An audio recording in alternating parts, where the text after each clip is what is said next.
Hello, everyone. My name is Dami Paul.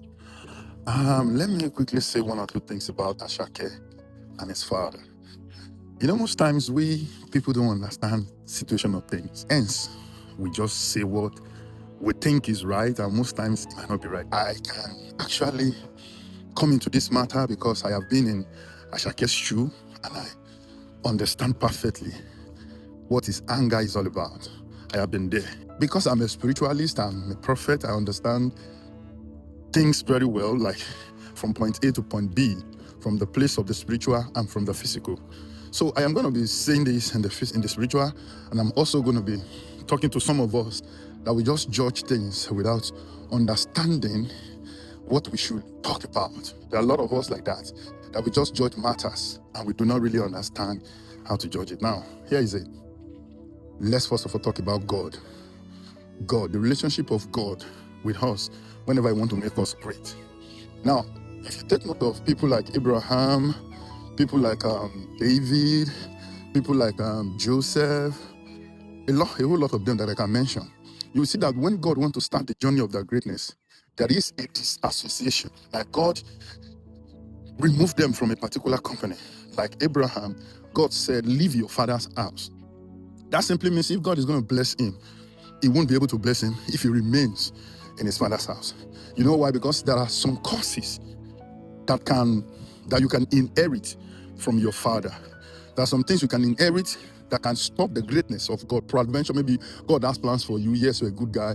God has a lot of things for you. And it doesn't really matter if you're good or not good once you have that destiny, And then God sees that the curses in your father's house or over your father, or there are some things that are so spiritual that will affect you. God will disassociate you from that man or from that woman. So something will just happen, like God adding the heart of Pharaoh. The same thing, the same process will happen. We add in the heart of your father, especially when you do not want to go willingly, because not everyone has the privilege to hear from God, like Abraham, when God said, leave your father's house. Now that's point one.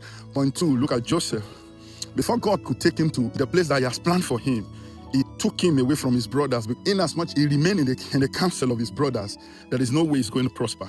So God took him out of that place. Same thing like David. David was ordained to be a king. He was not inaugurated until after 15 years. So everything was slowed down. He was living in the jungle. He left his father, his brothers, because it's not going to be good for him. Of course, Saul will eventually track him down and kill him. So because of that, he was able to fulfill destiny. So number one, first of all, see it, Asake. I don't know if you're going to see this video. First of all, see it as your destiny, as the pre-planned or the plans of God. That He do not want, because I'm very sure if your father is glorious and then nothing stop his glory, he won't come out begging.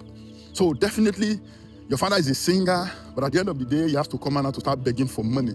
It simply means there is a battle, that is a foundation that is not right in his family, in his household, in where he came from. That is something that is not right. That can eventually affect you as well.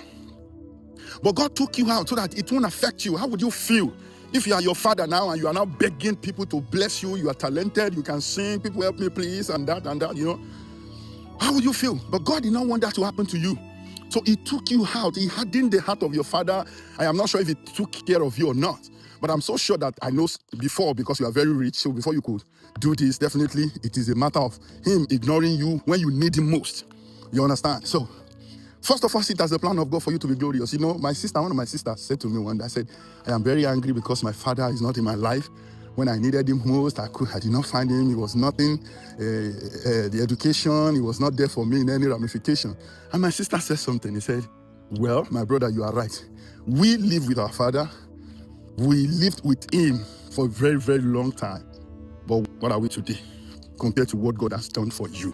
So just know it that it is the purpose of God for you to get to where you are today.